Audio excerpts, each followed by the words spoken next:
Hello दोस्तों, स्वागत है आपका इस वीडियो में। मैं हूं कोमल शर्मा और आज इस वीडियो में हम बात करने वाले हैं CSIR नेट लाइफ साइंस के सिलेबस के बारे में। देखिए, जब कभी भी हम तैयारी करना शुरू करते हैं तो हमारा सबसे पहला काम होता है उसके सिलेबस के बारे में जानना। तो आपकी जानकारी के लिए मैं आपको बता दूं कि CSIR नेट लाइफ साइंस के सिलेबस में 13 यूनिट होती हैं जो हमें करनी होती हैं। वो कौन कौन सी यूनिट हैं और कौन सी ऐसी यूनिट है जो आपको अपनी तैयारी के दौरान बिल्कुल भी स्किप नहीं करनी है, ये टॉपिक हमारी अगली वीडियो का रहेगा। इसमें हम देखने वाले हैं कि ये जो 13 यूनिट होती हैं ये क्या कंप्लीट हमें टारगेट करनी होगी या फिर कुछ कम भी हम कर सकते हैं। इसी टॉपिक को समझाने के लिए मैंने यहाँ पर कुछ पॉइंट्स हाईलाइट किए हैं जो आपकी काफ़ी हेल्प करेंगे इस चीज़ को समझने में कि अगर हम 13 यूनिट ना भी करें तो भी हम नेट विद JRF कर सकते हैं।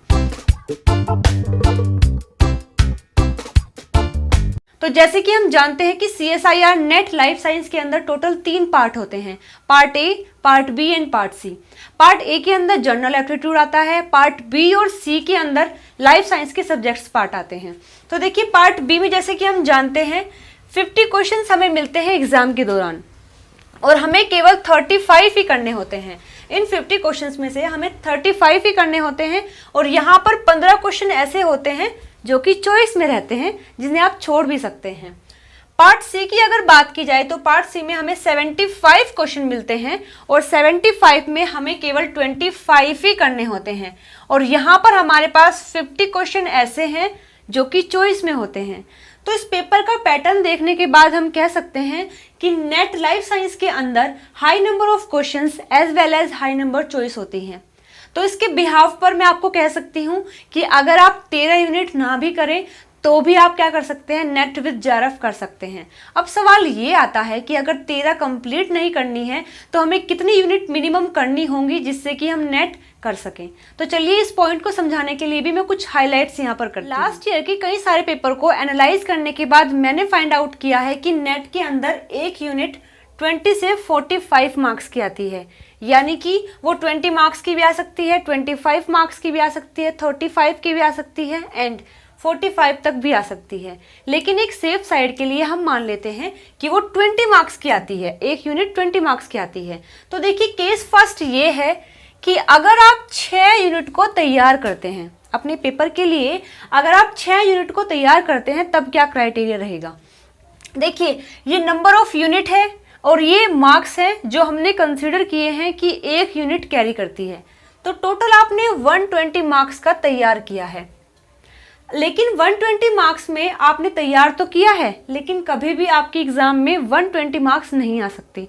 इसका कारण ये है कि देखिए, पेपर के दौरान क्या होता है, कुछ क्वेश्चंस ऐसे होते हैं जो कि हमसे नहीं बनते हैं, ठीक है, वो हमें याद नहीं रहेंगे, या फिर कुछ क्वेश्चंस ऐसे होते हैं जिनके अंदर न्यू इन्फॉर्मेशन ऐड होती है जिसकी वजह से हम उस क्वेश्चन को नहीं कर पाते हैं, और कुछ क्वेश्चंस ऐसे होते हैं जो कि हम कर तो देते हैं लेकिन वो गलत होते हैं। तो इन सभी के कारण हम 120 का तैयार करने के बाद भी 120 मार्क्स गेन नहीं कर पाते हैं। तो अगर इन सब फैक्टर को इंक्लूड किया जाए तो आप 120 का तैयार करने से केवल 80 से 90 मार्क्स ही गेन कर पाएंगे। और यदि आप EWS या फिर जनरल कैटेगरी से बिलोंग करते हैं तो आप 80 और 90 मार्क्स में कभी भी नेट विद JRF नहीं कर सकते। तो मैं कहूँगी दोस्तों कि 6 यूनिट आपको तैयार नहीं करनी है अपने पेपर के लिए, बिल्कुल भी नहीं करनी है।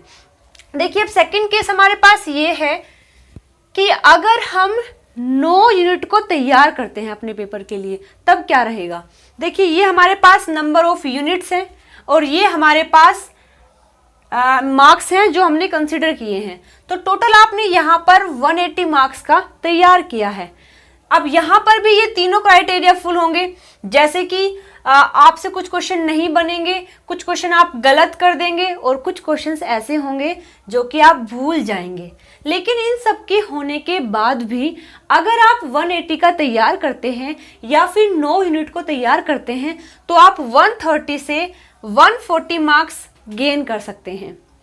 और 130 से 140 मार्क्स काफ़ी अच्छे मार्क्स होते हैं, मोर देन इनफ होते हैं। ये आपको नेट विद JRF तो देंगे ही, साथ साथ एक अच्छी रैंक भी दे सकते हैं।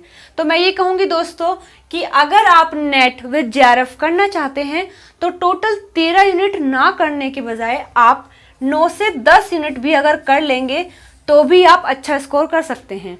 अगर आप 13 कंप्लीट कर सकते हैं ये तो सबसे अच्छी बात है, लेकिन अगर आप 13 नहीं कंप्लीट करना चाहते तो कम से कम आपको 9 से 10 यूनिट ज़रूर तैयार करनी होंगी यदि आप अच्छे नंबर इस एग्ज़ाम में चाहते हैं। तो इस वीडियो में इतना ही। जानकारी अच्छी लगी हो तो वीडियो को लाइक और शेयर ज़रूर करना। Thank you.